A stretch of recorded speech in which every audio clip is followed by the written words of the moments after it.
Good morning friends, GS भाई विपिन चौधरी में आप सभी का स्वागत है। सभी को नमस्कार, सभी को प्रणाम, जय श्री राम। आज 10 जून 2022 का हम आपको करंट अफेयर्स कराएंगे जो बहुत इंपॉर्टेंट क्वेश्चन है। उन सारे इंपॉर्टेंट क्वेश्चंस के पहले मेरी इन्फॉर्मेशन है कि जो लोग पीसीएस 2022 की परीक्षा देना चाह रहे हैं उनके कुछ परीक्षा केंद्र चेंज हुए हैं। तो जो परीक्षार्थी परीक्षा में सम्मिलित होने जा रहे हैं वो अपने कॉल लेटर को द्वारा एक बार लिस्ट को देखने कि किसी का सेक्टर तो चेंज नहीं हुआ, ऐसा ना हो किसी का दूसरे स्टेट में पढ़ा हो, दूसरे उसमें पढ़ा हो डिस्ट्रिक्ट में, और दूसरे डिस्ट्रिक्ट में जाने के बाद सेंटर चेंज हो गया हो। तो मेरे लिए जो आज की ये मूल इन्फॉर्मेशन है, बाकी तो सभी लोग कनेक्टेड रहते हैं नेट से, सभी को पता होगा। तो आज 10 जून 2022 में जीएस भैया विपिन चौधरी में आप सभी लोगों का स्वागत है। और आज जो हम कुछ महत्वपूर्ण सवाल लेकर आते हैं करंट अफेयर्स के, उस करंट अफेयर्स में पहला सवाल क्या है देखते हैं। 10 जून 2022 10 जून 2022 इसका एक पहला सवाल है कि निम्न में से किस राज्य के वन्य जीव ने हाल ही में 12 नए संरक्षण भंडार और 13 नए वन्य जीव अभयारण्यों को मंजूरी दी। 12 नए संरक्षण और 3 नए वन्य जीव संरक्षण। मैं आपको बताना चाहूंगा उसके बारे में कि 3 वन्य जीव वनों को मंजूरी दी है, उसके बारे में मैं आपको जानकारी देना चाहता हूँ कि जो हमारा EVS है इन्वायरमेंट में सबसे पहले 1972 में वन्य जीव संरक्षण की है ना, जो वाइल्ड लाइफ है उसकी संरक्षण की स्थापना की गई थी। 1986 में अधिनियम एक्ट बना था, किसके लिए? वन्य जीव संरक्षण अधिनियम के लिए। तो उसके बाद सवाल अलग अलग पूछा जाता है। तो जो 13 संरक्षण केंद्र हैं, संरक्षण केंद्र 12 नए संरक्षण भंडार और 13 वन्य जीव अभयारण्य का मंजूरी। ये जो वन्य जीव होते हैं, जितने भी तितली है, पक्षी हैं, पक्षी हैं, इनके संरक्षण के लिए 3 जोन बनाए जाते हैं, केयर जोन, बफर जोन और ट्रांजिशन जोन। केयर जोन होता है जो अंदर का होता है, बफर जोन उसके बाद का हिस्सा, और ट्रांजिशन जोन उसके बाद का। मतलब इनका हमारे जीवन में बहुत बड़ा उपयोग है, जैसे पेड़ पौधों का उपयोग है, ऐसे पशु पक्षियों का बहुत उपयोग है। कार्बन डाइऑक्साइड, ऑक्सीजन, जितनी भी हम गैस हैं, जैसे अपने ब्रह्मांड में हम रहते हैं, हर चीज का अपना एक अस्तित्व है। तो सेंट्रल गवर्नमेंट स्टेट के लिए कुछ अलाउ करती है, उस अलाउडेशन के लिए कुछ विशेष चीजों का निर्धारण किया गया है। सबसे पहले हम जो बात करते हैं वो विशेष करके बात ये है कि पहला सवाल जो बहुत इंपॉर्टेंट है वो 12 नए संरक्षण केंद्र, मतलब कि पशु पक्षियों की सुरक्षा संरक्षण केंद्र, 12 नए संरक्षण केंद्र और 3 वन्य जीव संरक्षण अधिनियम, 3 वन्य जीव अभयारण्यों को मंजूरी दी है। अभयारण्य का मतलब होता है कि जो लुप्त जाति अभयारण्य, 3 वन्य जीव अभयारण्य। किसने? महाराष्ट्र सरकार ने कहा है, महाराष्ट्र राज्य सरकार द्वारा। तो सवाल आपसे पूछा जाएगा 12 नए संरक्षण केंद्र और 3 वन्य जीव अभयारण्य किस राज्य सरकार ने की मंजूरी दी है, जिस राज्य सरकार ने खोलने के लिए? तो वो है महाराष्ट्र। कौन है? महाराष्ट्र। अगला सवाल आता है, केंद्रीय गृह मंत्री ने हाल ही में किस शहर में राष्ट्रीय जनजातीय अनुसंधान संस्थान का उद्घाटन किया है? जनजातीय अनुसंधान संस्थान शैक्षणिक, विधायक और कार्यकारी के लिए। मैं आपको 3 बार बताना चाहूंगा कि जनजाति सबसे छोटी जनजाति पाई जाती है, जिसे हम ST बोलते हैं। उनके लिए अनुसंधान एक्सपेंशन खोला है नई दिल्ली के अंदर अमित शाह गृह मंत्री जी। तो लिखेंगे गृह मंत्री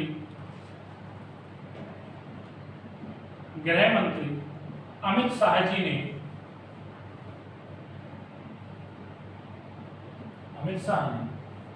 जनजातीय अनुसंधान केंद्र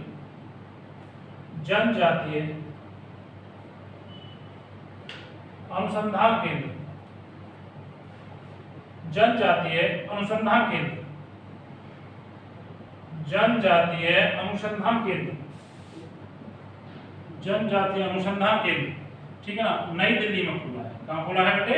नई दिल्ली के अंदर। तो ये नई दिल्ली में खुला। इस नई दिल्ली में क्या चीज है? ये है ST के लिए शैक्षिक गुणवत्ता, शैक्षिक व स्वास्थ्य गुणवत्ता,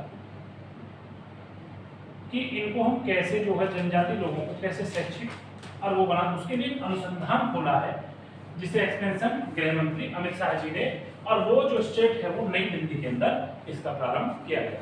अगला सवाल है 10 जून को विश्व भर में कौन सा दिवस मनाया जाता? भूगर्भ 10 जून को भूगर्भ जल दिवस मनाया जाता है। जल दिवस आपने देखा होगा कि एक हिंदू रीति के अनुसार एक व्रत होता है एकादशी, उसे निर्जला व्रत कहते हैं। तो कुछ महिलाएं, कुछ व्यक्ति उस ब्रेकफास्ट को रखते हैं, सारे दिन पानी कुछ भी नहीं खाते हैं, ना पीते हैं, ना पानी पीते हैं। उसमें हालात ये हो जाते हैं कि इतने उसमें एक तप होता है कि शिव शंकर जी के लिए रखा जाता है, इसीलिए 10 जून जो है आज निर्जला एकादशी मतलब शिव शंकर जी के लिए रखा जाता है, भोलेनाथ के लिए व्रत रखा जाता है। और इसमें इतनी हालत खराब हो जाती है, कई बार उन्हें ड्रिप लगानी पड़ती है, वो पानी वानी कुछ नहीं पीते, जिसे निर्जला एकादशी बोलते हैं। और आज के दिन लोगों ने देखा होगा नुक्कड़ पर खड़े होकर शरबत वगैरह बांटते हैं।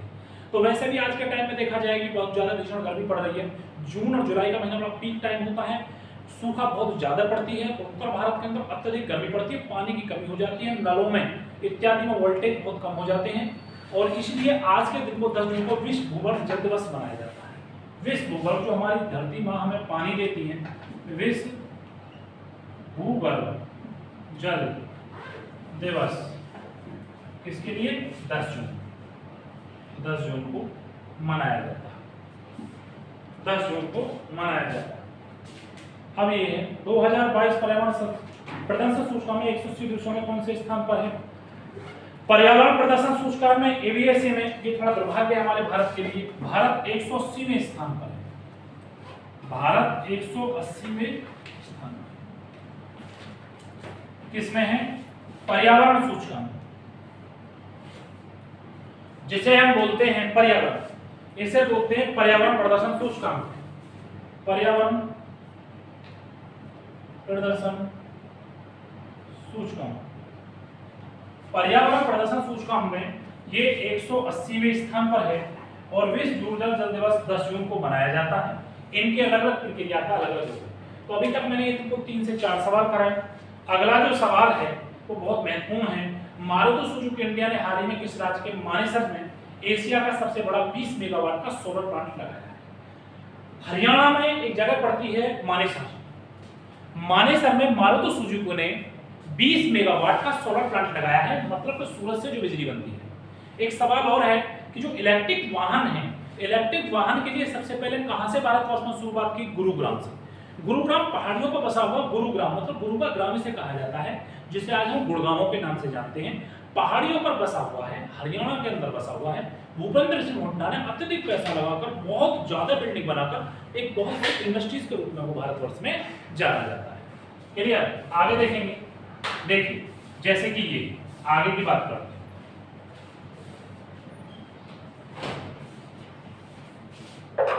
मारुति सुजुकी ने, देखिए मारुति सुजुकी ने 20 मेगावाट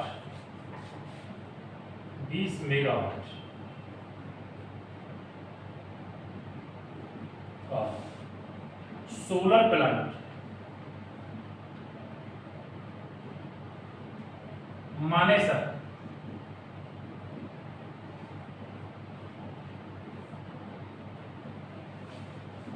हरियाणा स्थापित किया है।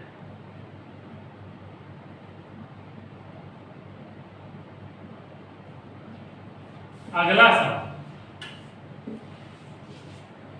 हरियाणा। अगला सवाल है, भारतीय हॉकी टीम ने फाइनल में किसे हराकर स्विट्जरलैंड के लुसाने में अपनी पहली FIH हॉकी 5S चैंपियनशिप जीती है? तो इसका बड़ा महत्वपूर्ण पोलैंड हॉकी टीम को हराया है। स्विट्जरलैंड में 5S hockey tournament, hockey match में भारत ने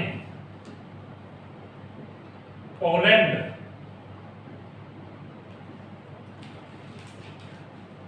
को हराया। ठीक है, अगला सवाल है जो बहुत महत्वपूर्ण है और ये कहां हुआ है, ये भी कभी कभार पूछ लेता है। जो हराया है स्विट्जरलैंड के अंदर हुआ है। कहां? स्विट्जरलैंड के अंदर, जो कि बिल्कुल समुद्र के किनारे पर बसा हुआ है, स्कॉटलैंड का एक हिस्सा है। अगला सवाल है जो बहुत इंपॉर्टेंट है, आलोक कुमार चौधरी हाल ही में किस बैंक के नए MD के रूप में कार्यभार संभाला? आलोक कुमार चौधरी, तो आलोक कुमार चौधरी हैं, आलोक कुमार आलोक कुमार चौधरी बहुत इंपॉर्टेंट है, एसबीआई के चेयरमैन है, एसबीआई के एमडी मतलब प्रबंधक बने। कौन बने हैं managing director? Alok Kumar Chaudhary MD प्रबंधक बने स्टेट बैंक ऑफ इंडिया, इसके एसबीआई।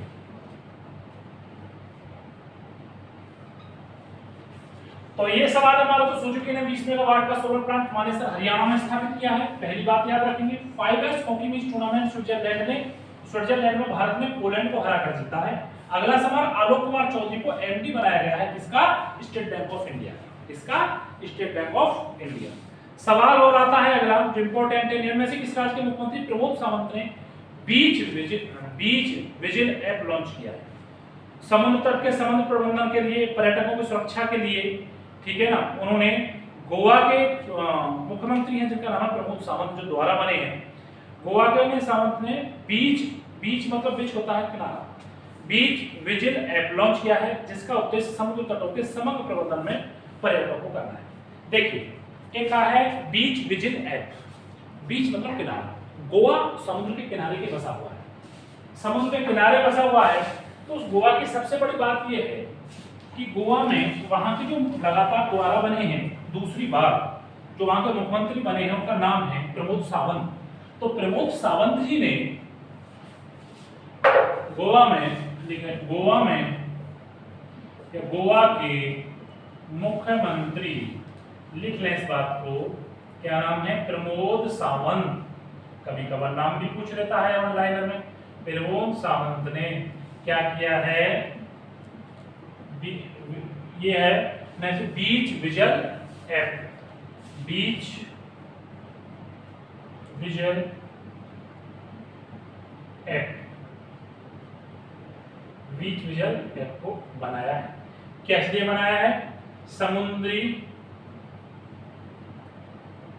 पर्यटकों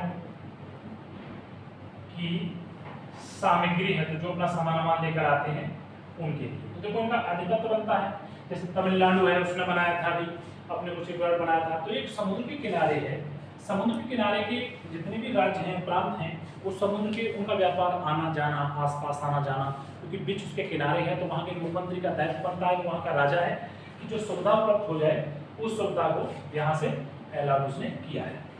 और प्रमोद सावंत जी इसके वर्ष में, ठीक है। आगे देखेंगे, निम्न में से किस देश में हाल ही में खान क्वेस्ट 2022 अभ्यास शुरू हुआ? खान क्वेस्ट 2022 अभ्यास हुआ है, 16 देशों के देशों ने दिया है। और इस देश की इंटर ऑपरेबिलिटी को बढ़ाना है और सैन्य संबंधों को बढ़ाना है। तो हमारे यहाँ देखा जाए तो मंगोलिया देश ने खान क्वेस्ट 2000 अभ्यास शुरू किया। तो ये क्या है? मंगोलिया एक ओपन कंट्री है, ठीक है ना। मंगोलिया अरबी कंट्री है। मंगोलिया ने खान के वे आधा से क्वेस्ट, ठीक है ना, दो अभ्यास 2022 प्रारंभ किया। क्या किया है? प्रारंभ किया। खान क्वेस्ट अभ्यास 2022 जो है प्रारंभ किया है। 16 देशों ने भाग लिया है। कितने भागों ने लिया है बेटा? 16 देशों ने भाग लिया। 16 देशों ने भाग लिया। 16 देशों ने इसमें भाग लिया है। वो मुख्यमंत्री प्रमोद सावंत ने 20 डिसेंबर में किया है। ये मंगोलिया है, मंगोलिया के खान क्वेस्ट को इस तरह से किया है। प्रमोद सावंत ने 20 डिसेंबर को समुद्री पर्यटकों की सामग्री के लिए पूरा ये किया है। सो आज के लिए जितने इंपॉर्टेंट सवाल थे, जितने महत्वपूर्ण सवाल थे, मैंने आपको कराए। मैं वैसे भी 10 से 12 सवाल आपको नहीं कराता, चाहे आप यूपीएससी दे रहे हैं, चाहे आप स्टेट पीसीएस दे रहे हैं, लेकिन उस सवाल को कंसेप्ट के अनुसार थोड़ा पढ़ें। फैक्ट और कंसेप्ट में दोनों से सवाल पूछ सकता है, तो फैक्ट और कंसेप्ट के आधार पर मैंने दोनों सवालों को करेक्ट किया है। और जितने भी सवाल हैं मैंने साथ के साथ आपको कराए हैं। ये आज का लास्ट सवाल था। मंगोलिया खान क्वेस्ट अभ्यास 2022 को क्या किया गया है? प्रारंभ किया। ये सही भाषा में लिखेंगे, प्रारंभ किया है। क्या प्रारंभ किया है? 16 देशों ने इसमें भाग लिया है। सो आज के लिए इतना ही काफी। सभी के लिए धन्यवाद। मेरे चैनल को सब्सक्राइब करें और शेयर करें। धन्यवाद।